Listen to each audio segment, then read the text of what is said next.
Okay, good morning. I would like to call to order the Marketing, Service Planning, and Business Development Committee meeting of the North County Transit District for March 24, 2025. Before we begin, I would like to inform members of the public who may be viewing the meeting on the district's YouTube page that in order to make a public comment during the meeting, you must connect to the meeting using the Zoom link provided on the agenda. You must also register with the clerk by sending an email to clerk@nctd.org with a name and/or phone number on which item you would like to speak on. I will now ask Taylor Seaweed, Deputy Clerk, to call the roll.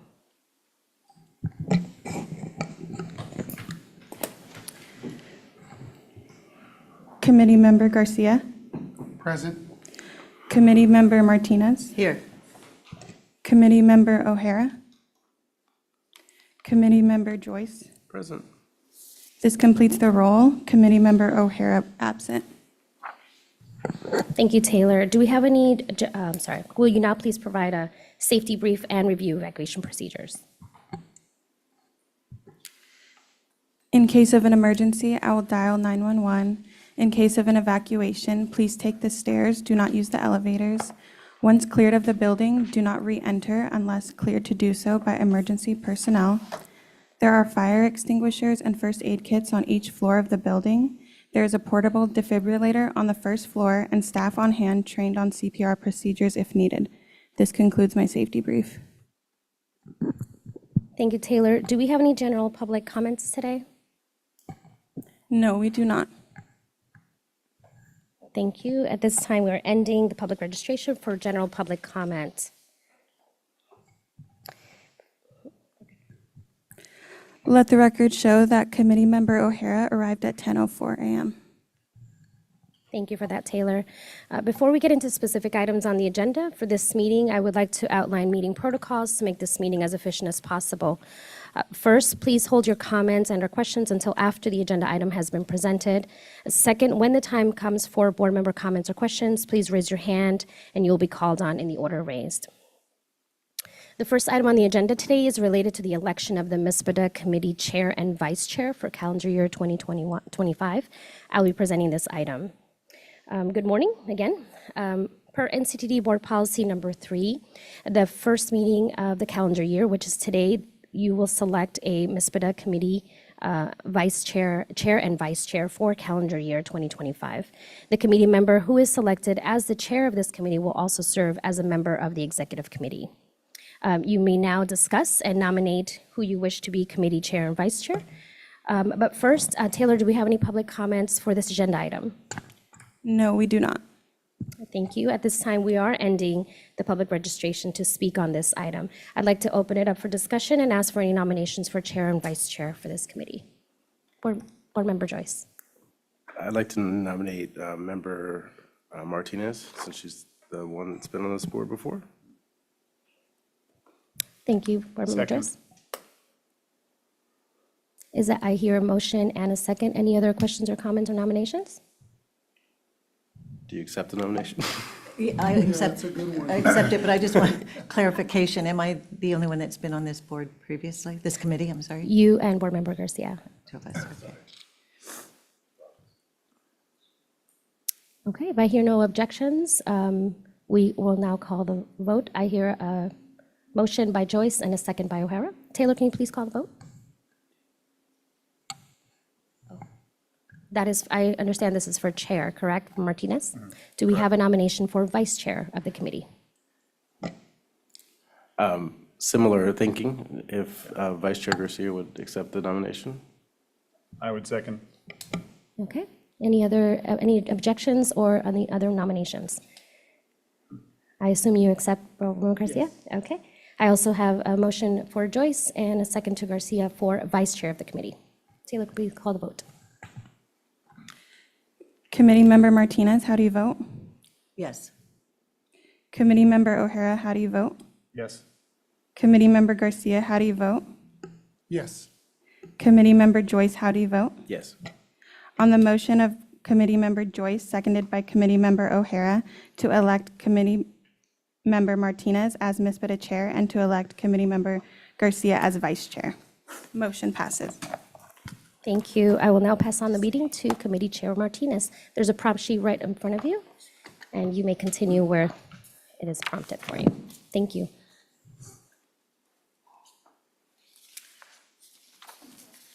Okay, so thrown in the river right away. Okay, so Number 2. we'll start with agenda item number 2. The next item on our agenda will be to receive the proposed work plan for this committee for calendar year 2025. Mary Dover, Chief of Staff, will present this item. Mary, you have the floor.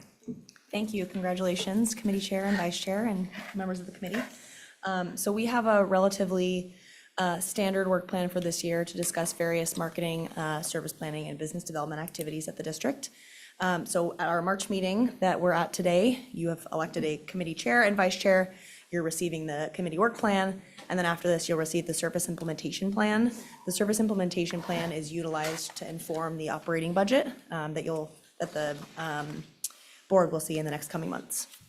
The next proposed meeting is in June, where you'll receive an update on our marketing and communications program. We've gone through some significant changes, so the MSPBD committee last year did not receive this item, but we're ready to come back. We've moved it up a little bit so you can get an update on what our marketing and communications efforts look like.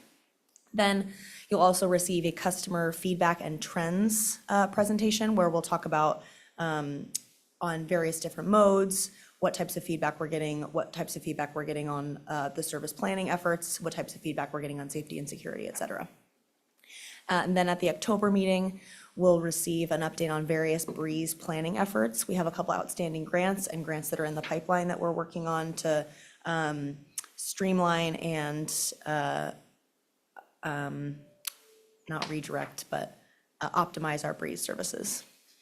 You'll also receive an update on safety and security efforts and an update on NCTD Plus's microtransit. We will have launched the NCTD Plus Vista zone by this point. So the Marketing and Service Planning and Business Development Committee will get a chance to understand the successes and some challenges of the NCTD Plus San Marcos pilot after it's been a year in the pipeline, and then some of the stand-up efforts of the NCTD Plus Vista. And with that, I will take any questions.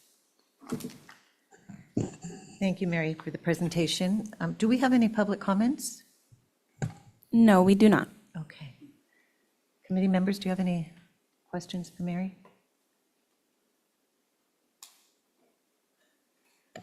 I just wanted to appreciate the simplicity of the straightforwardness of this plan. There's not a lot of questions to ask. It's pretty precise and clear, and I think that's happy to see that.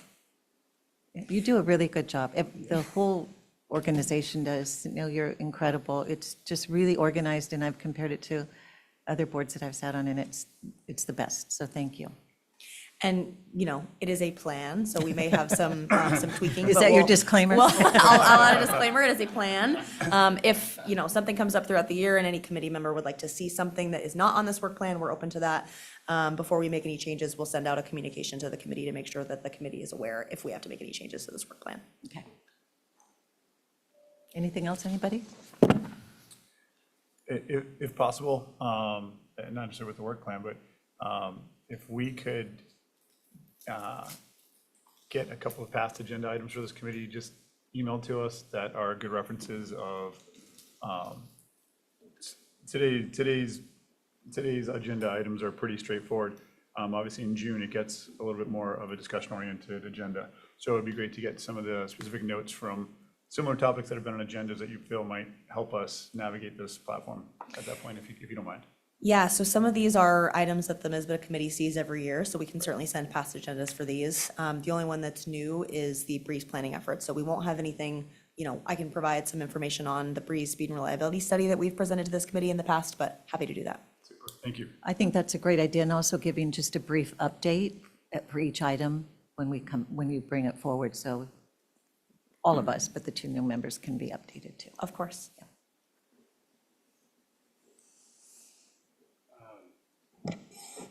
So is the Pronto Fare system enhancements not, which one's right? Is that the right one, or is the one that we have in here right? Yeah, so we had, unfortunately, a little technical difficulty. So, right, this is the proposed agenda. Okay. Last year, we provided an update on the Pronto Fare system because we were making some changes to open payments and things like that. We don't have a robust update to bring about the Pronto system. We're adding minute details that we'll inform the board on as they come. But, yeah, so this is the correct work plan. Okay.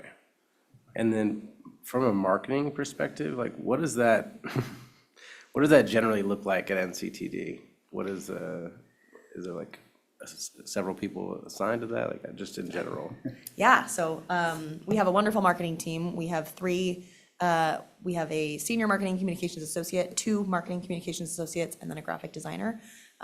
We do a lot of work in-house. We do have some contracted support for ad placing and things like that, but we have, I would say, a more robust communications program as we do directed marketing. We have built-in marketing when our modes are going around the system. So Sean has made I think, great decision to remove some of the external advertising and other things that might confuse our branding. So I will have a more robust update in June, but it's related to, we do outreach, we have social media platforms, we do place targeted ads for various campaigns when we're standing up a new service or when we're trying to target Padres, for example. You'll start seeing, if you're on social media, you'll start seeing our ads in this week. So, yeah. And I guess similarly, anything that we can do to be ready for June. So if you're thinking in the marketing space, things that we could start paying attention to or be collecting data from the people we represent on. So anything that we can do to actually be helpful in June would be great. Yeah, one thing that, since Sean has joined NCTD, what we're really focusing on is trying to be more present in the community. So that, I would say, is maybe one of the things that we'll definitely be looking to you for feedback on. If there are events in your communities, or if there's a way that we can be more present in your communities, we would love to hear that at the June meeting or outside of the June meeting. It's obvious that we're all excited to be on this committee, so that's a good sign, right? This is a fun committee, you guys. It is, it is, yeah, good. You did? Well, we're glad you chose it. Thank you very much. Thank you. I Oh, think I'm sorry. I think to go along with Member Joyce's comment, if we can, especially going in June, looking at this work plan, not just focus on customer feedback, but identifying who our customers are not in that report, so we can kind of, in our minds, look at the 2 differences and what the different dynamics are between the customers and demographics, that we can see where there might be, where the freebies are, where those overlap that we're not paying attention to, that we can get those people to use our services. But if we can include that information in there just as a note, I know we're not on that till June, but if we can get a jump start on it, that'd be great. Yeah, we did, I believe it was 2023, we commissioned a study to look at just a general market analysis. So I can include some of that in there on who our customers are, other areas that we haven't necessarily been able to bring those folks in, and some of the initiatives that we're doing to make sure that we can bring in potential new riders. Definitely. Right, so it's obvious that as much pre-reading as you can supply us with to get us up to par, and the new members are, yeah. You asked for it. Yeah, remember that. Outlines are nice. Yeah. Bullet Bullet points. points, right? Anything else? Mary, thank you very much. Thank you Yeah, very We much. look forward to it. All right, and our last item on the agenda today is an update for our FY 2026 Service Implementation Plan. Katie Persons, Director of Service Planning, will present this item. Katie, there you are, you're quick, thanks. Thank you. Hello. So let's jump right in. The Service Implementation Plan is an appendix that is included in NCTD's annual budget document and is updated every year. The document provides monthly projections for the subject fiscal year of each budget and includes ridership, service hours, and service miles for each mode. The SIP is a document that each transit agency in San Diego County must submit to satisfy the requirement for a short-range transit plan, and is developed consistent with Board Policy 17. So the past 2 SIP documents have largely been focused on restoring Breeze service levels from the reductions that we made due to the COVID operator shortage. NCTD restored service on those impacted routes in phases, and that restoration was complete in June 2024. Unfortunately, where we sit today, our funding outlook is very different from those previous cycles. There is significant uncertainty at the federal level, and projected apportionments at the state and local level are lower than anticipated. And so this means that NCTD will likely need to make service reductions in the coming fiscal year, so FY 2026. There are other key factors that will influence ridership and service projections. The Regional Youth Opportunity Pass is currently funded through June 30th, 2026, so the entirety of fiscal year 2026. Last year's YOP ridership made up about 10% of NCTD's system-wide ridership. Additionally, NCTD plans to submit a funding request to SANDAG's Flexible Fleets Call for Projects to support our phased rollout of NCTD's microtransit service, and that includes service in the Fallbrook-Paula area and the Eastern Oceanside Zone. Finally, NCTD worked with UCSD and MTS this past year to expand the UCSD UPass, which will now provide students with access to all of NCTD's modes, as well as coverage across the summer months, and that starts this summer, 2025. In addition to projections for the upcoming fiscal year, the SIP also provides annualized projections for the outer fiscal years, and that gets updated and refined each year. The uncertain funding projections creates a significant challenge in projecting future year service levels, but there are, however, several ongoing or upcoming project efforts that are important to factor into the SIP. This includes a new coaster station at the Convention Center and a new coaster station at the Del Mar Fairgrounds Station. Efforts to double track the Sprinter corridor and increase frequency, and a bus network redesign, which I'll detail on the next page. In January of this year, NCTD submitted a Caltrans planning grant requesting funding for a bus network redesign. A BNR essentially wipes our map clean and uses robust public outreach, economic and mobility data to create a restructured bus network that better meets the needs of changing travel patterns. The study will include 3 funding scenarios to build out the network. That includes a reduced funding scenario, so identifies where services are essential to preserve, a maintenance funding scenario, so how we can best maximize our existing resources, and an increased funding scenario, so what services would be most impactful to add if funding becomes available. These scenarios and projections would be incorporated into the SIP upon final adoption of the plan. We expect to hear back on the status of this grant application and if we are awarded funding this summer. Generally, uncertain funding projections, as I mentioned, creates a significant challenge in projecting those future year service levels. Without the introduction of a new funding source or sources, NCTD will likely need to pull back service in future years as well. This will further erode NCTD's ability to provide that convenient and effective service, as we'll not be able to provide the frequency or span of service that is most useful to North County riders. The next steps for the FY 2026 implementation plan, we will incorporate feedback and finalize the SIP with the finance team by April 18th. We will be setting a public hearing for consideration of adoption of the budget and receive an update in May, and then the board will ultimately be asked to approve the operating and capital budget in June. And with that, oops, I'll pause for questions. Thank you, Katie. That Yep. was a great presentation. Taylor, do we have any public comments? No. I'd like to. No, we do not. All right, can I open it up to any questions you might have? So is the draft SIP available right now? Not yet. We will provide draft numbers in that May update.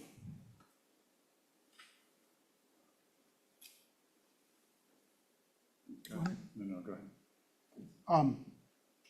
I was in DC a few weeks ago, and definitely there is serious, what was the word you used? Uncertainty, serious uncertainty, to the point that it was made very clear to us that all the funds that we had been promised for this year, it ain't coming.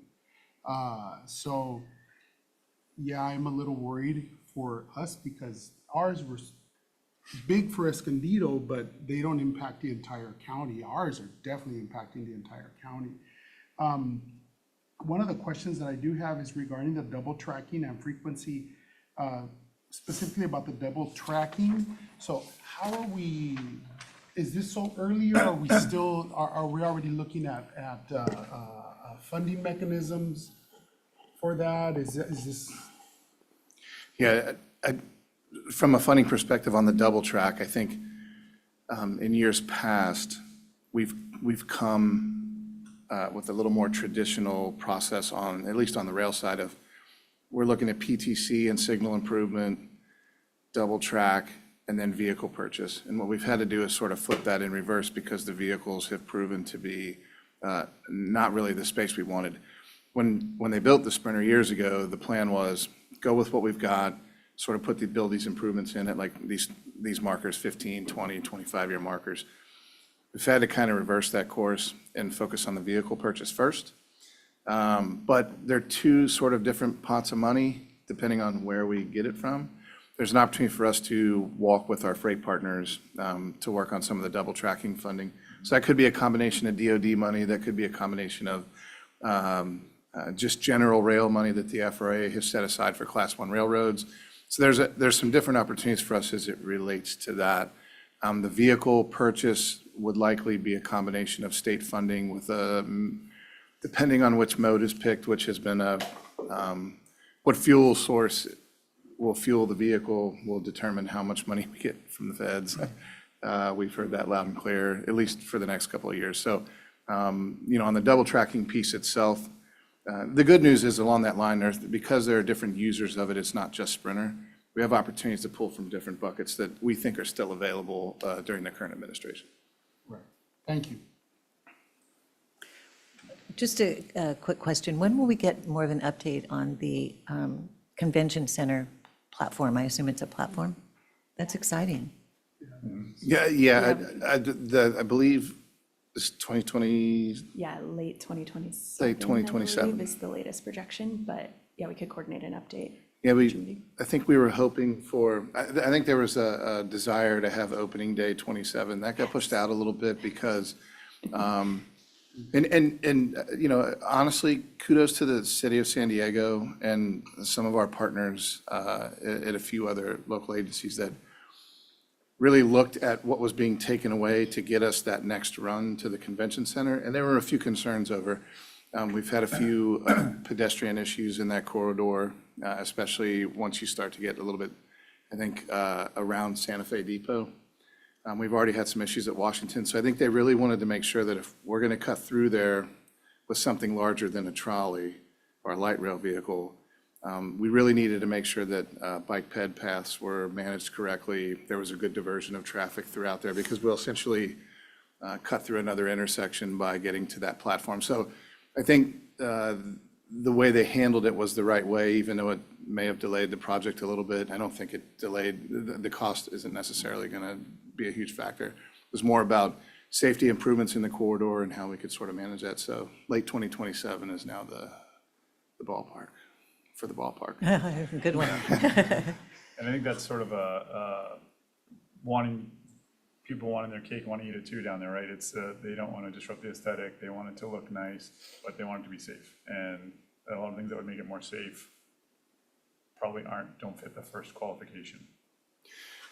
Yeah, I think anytime you disrupt a major downtown corridor, you're always giving up one thing for another thing. And I think in the case of especially where the ballpark is, you got Gaslamp down there, you've got all these sort of historic things between the convention center. And, probably the best example of that is when we do the Comic-Con press announcement, and you're just sort of in the middle of all of it, and you're like, wow, this is really congested down here. This is a real thing. Yeah. And so it kind of puts light to when you have sort of this urban transit field that's got light rail and buses, and then all of a sudden you introduce, this coaster vehicle. It does create a situation where we need to be very thoughtful about why we're down there, when we're down there, what's our goal. Is it a 365 thing? We've had a lot of conversation about that. Should that always be a stop for us? Should it only be a stop when there's events? And these are things we got to work out with our partners. But you're right. I think the way that that's set up specifically where the convention center is, you're always going to have this bike ped rail, bus, car kind of interaction in one spot, and that's a lot to manage in real time. I mean, I think we need to be super thoughtful of that. Anything else? Yeah, so I was kind of diving into just some of the details on this, and again, this might just be because it's my first time at this meeting. But I was reading about the UCSD pass, and just diving into it, I couldn't decipher if we carry this forward with MiraCosta, the MiraCosta campuses. Is this the same? We do not currently have U-Passes with MiraCosta or Palomar College. We have had some discussions with them, and that's of interest to us.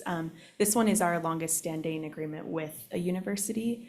Previously, the UCSD students only had access to Breeze and Sprinter services, and so now they'll be able to access NCTD's entire system of modes, and I think it's a really good model for other universities in the area. I'm just asking, I'm looking at the part of the purpose of what we do to create opportunity for people to get to places, and UCSD seems pretty well served with a trolley and MTS and other services going there, and they have very large campus. They have students in close proximity.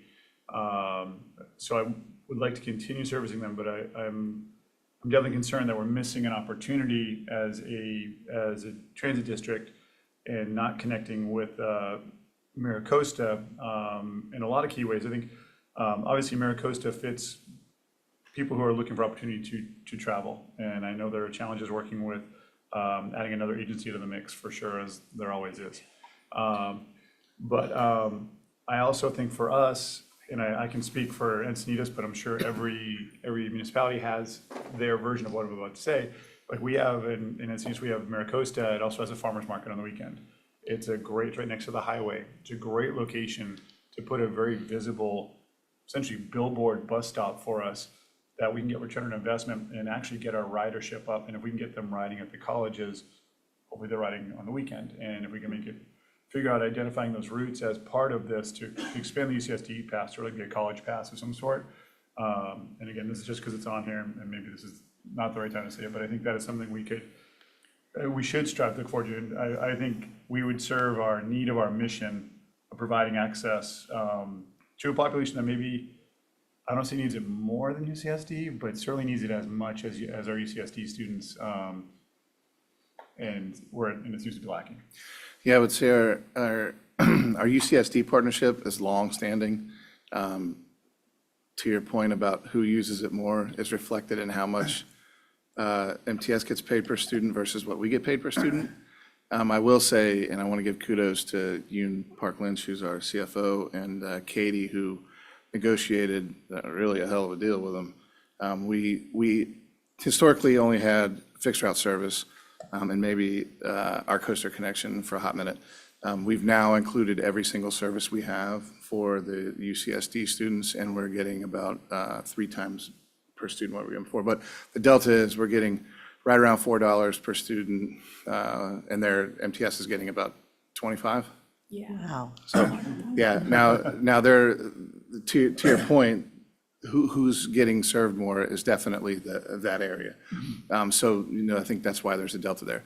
For me personally, and this is one of the things that we have pushed into a lot, is in a past life for me, it was bigger than just community colleges. So we reached out to workforce development, like if somebody was trying to come back and get their GED, if we had non-traditional like trade school that wasn't necessarily at the community college that people needed a pass for. We really wanted to sort of be inclusive of those. Come see us, show us that you're in that program, and we can find a way to get you a pass. I think at least in Palomar, and I know MiraCosta for sure, it was financial for the university, and so they weren't really sure how big of a hit that would have to them. And so I think, to your point, we need to go back and reevaluate what the service is in that area, why it's there to begin with, and maybe sort of decide whether or not our partnership needs to be something different than just the monetary piece, because if the routes are in the area and the students are using them, that's a future user that will pay. And so we just kind of need to go back and manage that. And it's been a tough conversation to have with Sandag about the Youth Opportunity Pass. In fact, the way that we generate money from the Youth Opportunity bucket is different than MTS's. because of the way that they count ridership or the way that they require ridership to be counted versus how we do. In fact, we're likely going to get to a space where hopefully they don't have to come in and get a card. We're just going to put a button on the MDT or on the fare box that we're just going to count youth so that we can report that back to Sandag. I'm not confident that, and this kind of goes back to the conversation we were having at the board meeting. I'm not super confident that based on Sandag's projections, which haven't been super great, that the Youth Opportunity Pass is going to continue to move forward at some point. And so really now we're in a situation where the agency and the board have to make a decision about whether or not we currently generate enough revenue to continue to allow youth to ride free. I would argue we do, even in the face of potential funding challenges. I would say we're probably a little better off than most agencies. I mean, there are some agencies to the north of us in the Bay Area that are in some serious trouble to the tune of billions over the next couple of years. And I would say to that, I don't, maybe we missed the mark. I don't think we need to offer them free service. We need to offer them a highly competitive service that allows us to fold them into what we're already doing. Giving away something doesn't always provide value. Right. And when you make something incredibly affordable and certainly more affordable than other options out there, if we could explore that, I think that might be in all parties' best interest.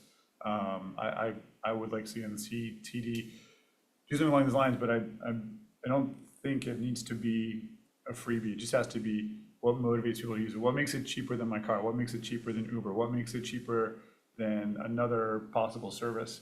And I think if we can do that, it actually adds value, because once we get people putting their money into it, they're invested, and we want them invested in us, right? So I don't know that we need to focus on it being a free service necessarily. If it's a incredibly cheap pass or whatever we average it out to per ride, that's everyone else's job to figure out, sorry. But I don't think it needs to be free. Free is lovely, free is great, and it's certainly a really good idea, but I can say my wife works in community health, and and this is probably not the right way to say this, so I apologize, I don't mean to be offensive. Every kid that comes in has a cell phone. Every kid has video games they've purchased, things like that. And so it's creating a value that is worth that trade-off, and how to get them to make that choice to use it. And so I think that's a key thing in this, because I know every time I see the UCSD plan or another plan talked about, it's always about how do we get students free service. And I don't think, free service would be fantastic, but I don't think we need to do it if it means we can't do the service. So I'm over. Yeah, I you're making would sense. give you my, in all the years I've been in this business, I have not been a proponent of system-wide free fare at all. I think that that our service based on other services that exist, water, electric, whatever it is fairly competitive. I think you see that in the erosion of the fare box revenue, that we really haven't put our fares where they are. I think for us, it's more of a matter of it maybe not necessarily free, but it's finding the segments that probably need it the most and trying to figure out a way to get them an aggressive price to get onto the system. That's always kind of the big piece for me is the vast majority of users, I think, pay their fare, and I believe they need to. There are groups that I think we could help try to find ways to get that funded. The interesting piece is the historic areas where we would go to try to find those plus ups are probably in danger of some funding issues. So like the public school system, colleges, right now they're kind of under attack as well. So it's an interesting place to try to find out where that revenue stream is going to be. But I agree with you, and I also think, and Plang's done a good job of this too, is managing how the services are getting to the schools. I think in some cases they're underutilized because either the school is locked in a neighborhood that isn't necessarily good for a 40-foot to traverse, or in a couple cases, like here in Oceanside, we've got some schools that are landlocked by a highway. If we took a bus down that road, it could be potentially problematic for us. So we're trying to find ways to shore that up with NCTD Plus or some other type of service. But we get a lot of good feedback from the school districts. I know Miracosta specifically had to do with some financial constraints they had when we first approached them. Palomar, I think, appreciates the run between San Marcos. But I think there's more that we could do, especially for Palomar. But both, I think, have a great opportunity to see some service improvements. San Marcos, their enrollment continues to climb, so that might be an opportunity. I really respect what you say, and I think that the difficult part about this is that people do honor things that they pay for, and they're more likely to use it because they paid for it. But from an equity standpoint too, if you could find the people who really need the passes or otherwise they could not access, so that's a challenge. Yeah, there are systems that had a good model. I don't want to brag about my old system, but we have a very good model.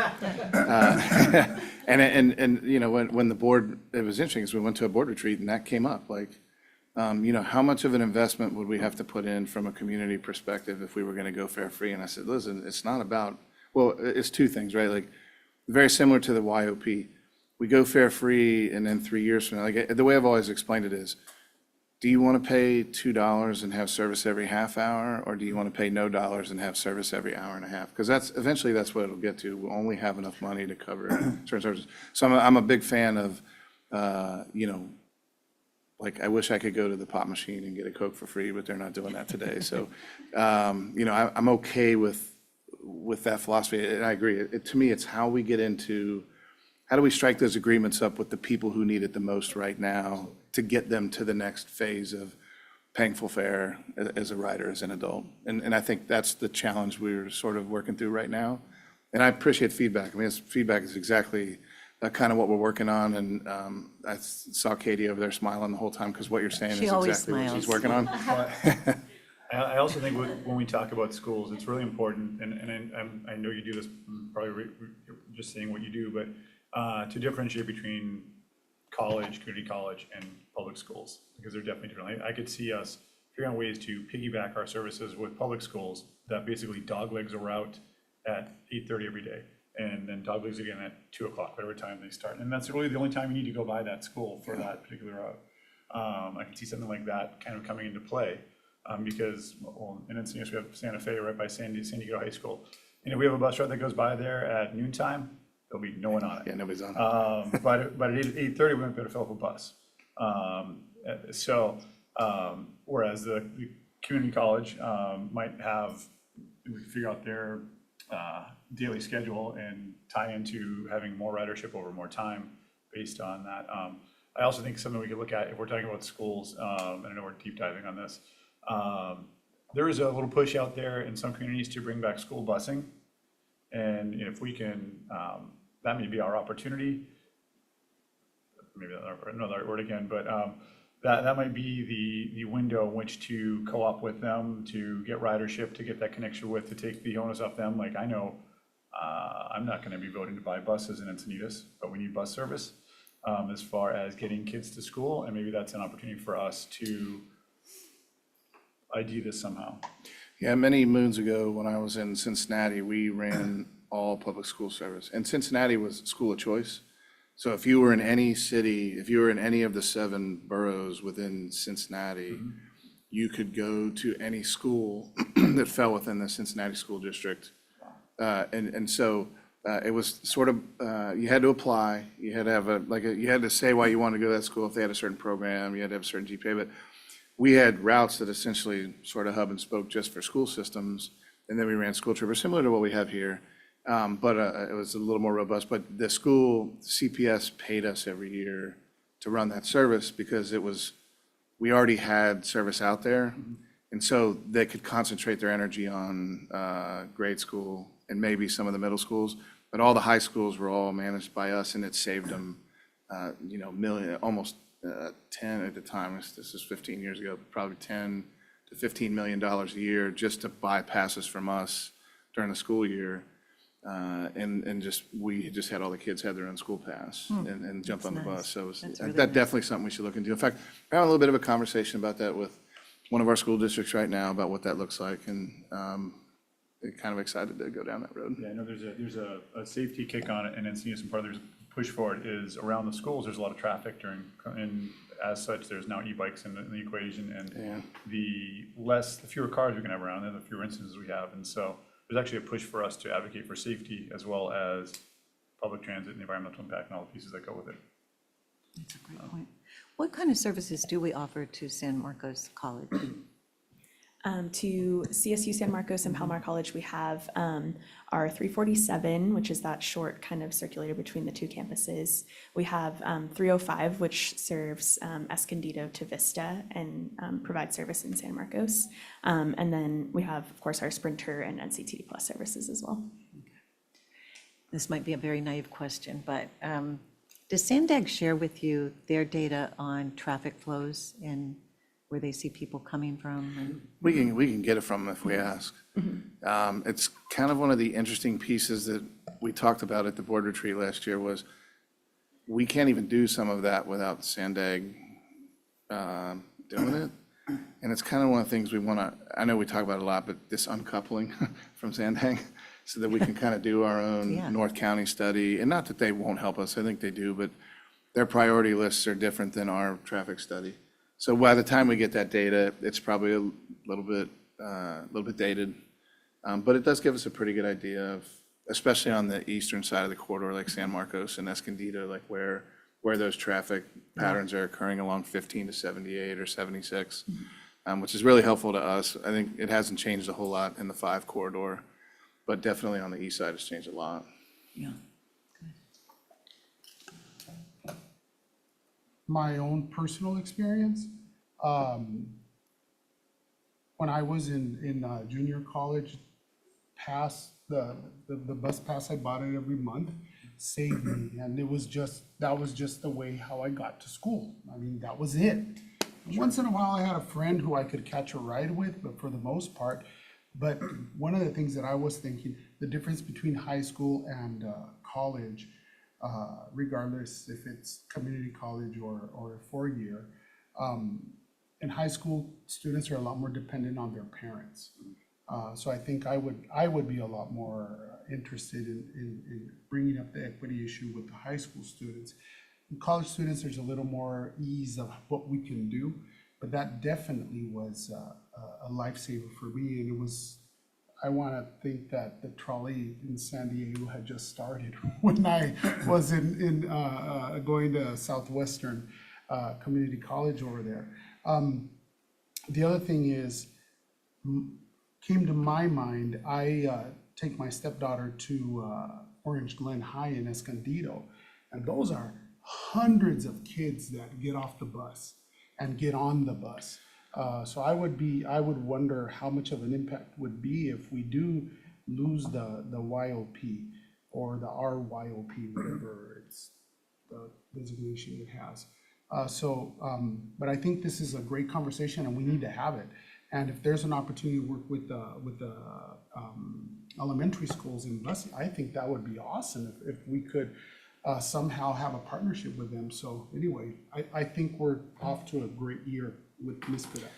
I'll say the interesting part about the Youth Opportunity Pass is, in the absence of a Youth Opportunity Pass, where you see the ridership dip the most is, well, you see truancy rates go up a little bit.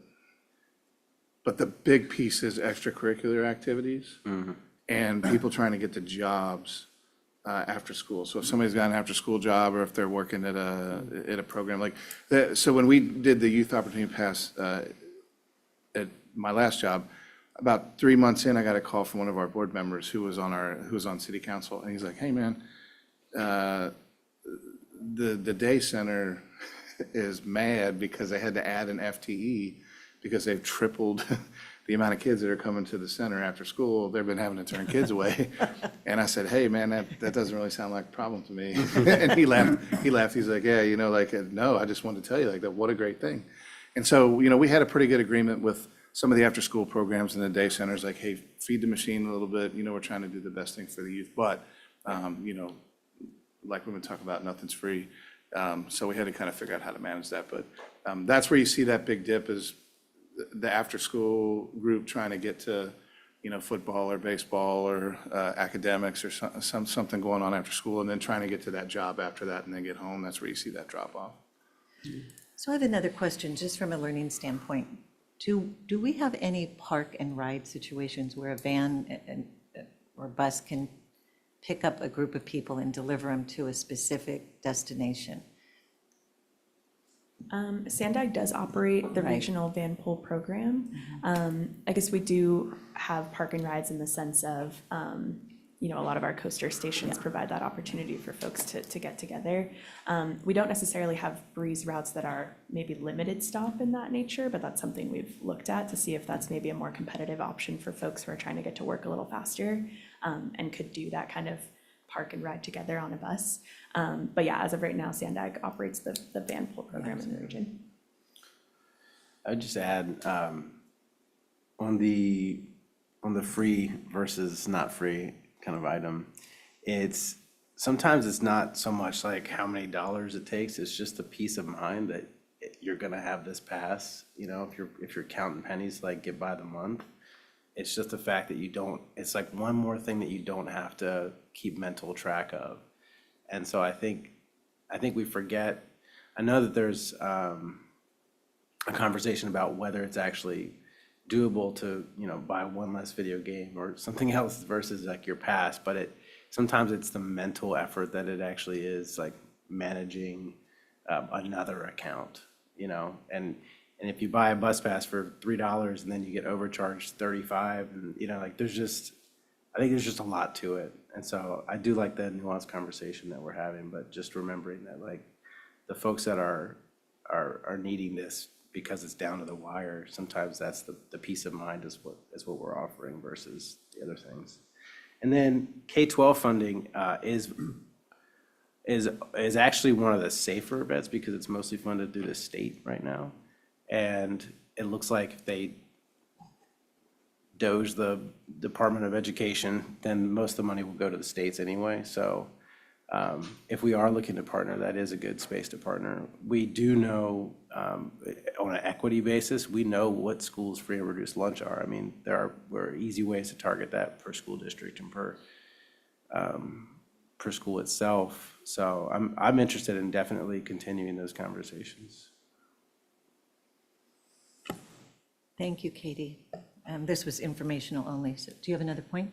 I want to move a different part of the presentation. Sure. Okay, just waiting till we got to that. Yeah, It's good to of have course. that in line.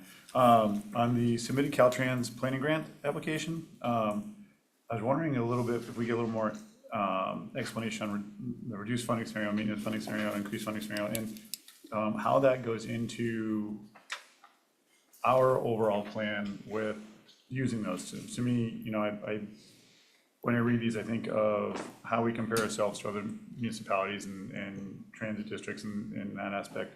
And I go to challenges of use, and challenges of use for me with what we do is, for example, on the 101, and this is where we differ from a city maybe like San Francisco, and I understand the difference between when I compare us to San Francisco is San Francisco's compact, higher ridership, compact people, easier to map routes together.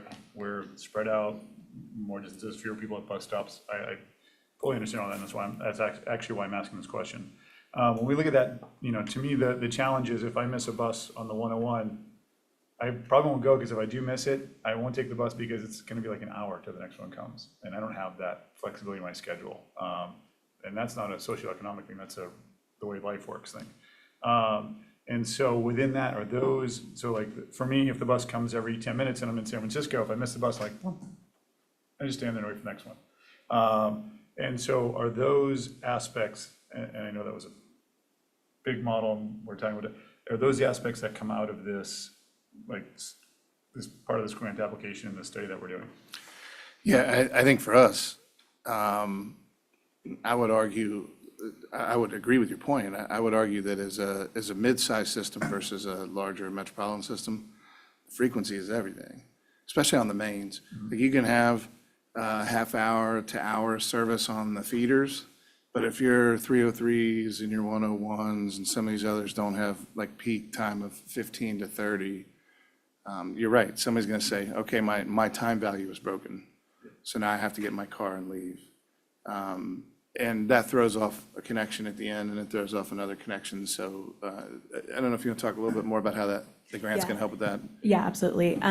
So at the beginning of kind of this bus network redesign project, we'll ask the board to establish some kind of study principles to help kind of guide the analysis in the future months. And so that could be, prioritizing high-frequency corridors, or it could be, identifying where you have transit gaps and filling them in another way. So we'll have the board establish those policies before we kind of progress with the study. But it essentially will use a combination of a lot of public outreach to understand where folks want to go and when, in combination with a lot of those data sources that Zandag has, or a lot of third-party data sources that help us understand travel flows in the region. And that's how we can kind of restructure the network to make sure that we have a lot of frequency on those corridors where folks are using them most often, and help support that larger network goal of just trying to provide a better service for folks. And then those shorter feeder loops can still provide service, but not as frequent as you might say. So having the 3 scenarios will help us to really prioritize, the base parts of our network that we need to make sure have really, really robust service for the bulk of our ridership. And then the other scenarios are just to kind of make sure that we're prepared in any funding scenario, whether we need to reduce service, or if there is another funding source that becomes available, we can then begin to phase in new services in the most effective way. So that we're not just kind of throwing service out where it's maybe not as effective as it could be, but we have a very structured approach for what that could look like. So it really gives us a chance to kind of clean up the system. Maybe we have a lot of legacy deviations that just aren't working for people anymore, or we're just not hearing from the right communities as of yet. But this process will let us kind of hear from them, restructure the system, and then push it out to folks in a more robust way. And then just within the branding component and all of this, I think if we can identify those routes, and then we can have a lot of our off-service buses, whether they're returning or wherever they're going, use those routes preferentially. It becomes the illusion we're running the bus more often, which isn't meant to be deceive, but it does do that just by nature of it. But it's really a branding opportunity of us being in that space. Like, we're always here.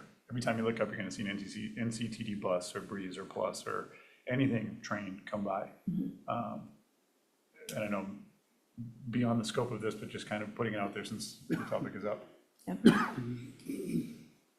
Can't miss them. They got a lot of teal on them. They do. I like them. I like it. Keep the teal. Anything else, Joe? No. Anything else? Thank you again.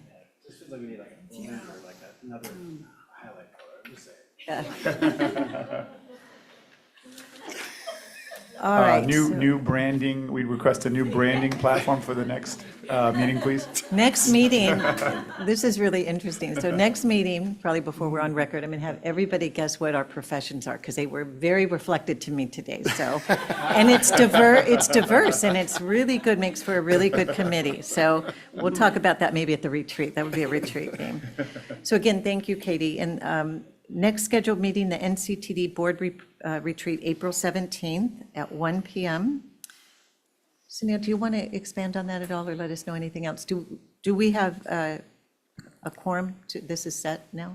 Yeah, we've polled the board for the retreat, and we've all decided that it would be on the 17th in lieu of the board meeting that day. We haven't scheduled yet an exact itinerary or proposed schedule of the day, but it will include some mode and some transit facilities tour for the board. And right now, we have about 5 board members that are available to attend. If there's something that you want to see, because I think we always hit the high notes, right? We say, here's what we have going on with service. Here's where we are financially. Our relationship with Sandag, we've changed our Facebook page to It's Complicated. But those are kind of the highlight things we touch on. If there's something specific that you kind of want us to roll into, let us know, because we always want to make sure we're hitting things that the board wants to see too. So, like we kind of have an idea what we think we want you to see, but there may be some other things that are more minutia related that we can get into at the board retreat to kind of talk about. So if you think of something, let Suhail or myself know, and or Mary, and we'll get it on the. Great. We'll get it on there. That's great. All right, so, I would just, for that, I know we're doing some of the tourings. How long is the meeting supposed to be?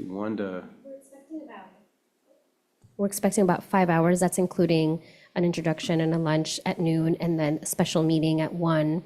And then after 2:30 or so, we'll start the modes tour, Okay. proposed itinerary. So I got to attend last year, and I enjoyed it. I like the time for us to be able to talk as much as we can about like, the future and like what we're thinking. So I like the tours. I think it was very valuable. For me, at least, I enjoyed the time to talk with the other board members about the future of the agency and really get into that as much as we could. Yeah, we can definitely break that up. And in fact, what we can do, which I think we've done in years past, is if anybody wants a tour, we can do that another day. We can just say, hey, who wants a tour? Come see us. That was a request that we had from some of the newer board members last year, was like, hey, I've never been out to the division. Can we check it out? The only one we can't get to is Stewart Mesa because the Marines won't let anybody out there. But we can definitely do that. If the consensus of the group is, hey, let's do more diving in and groupthink, and then we can do the tours at another date, I'm totally okay with that. Because my guess is there may only be a couple people that want to jump on the modes tour that haven't done it before. So we can definitely look at that. Yeah, it's your meeting. You tell us what you want. Well, But that's my preference. Yeah, I I like would that. say, I've had other people share the same I like thought. that, but I would do the tour on another day. So if that was added on another day, I'd like to do that. Yeah, we'd welcome ideas and what you prefer. Just let me know. So I'm very excited about this committee. You have a lot of energy. People are all in on this committee, so I'm hoping we'll have a great year. And with that, if there's not anything else, we'll adjourn. Thanks, everybody. Thank you.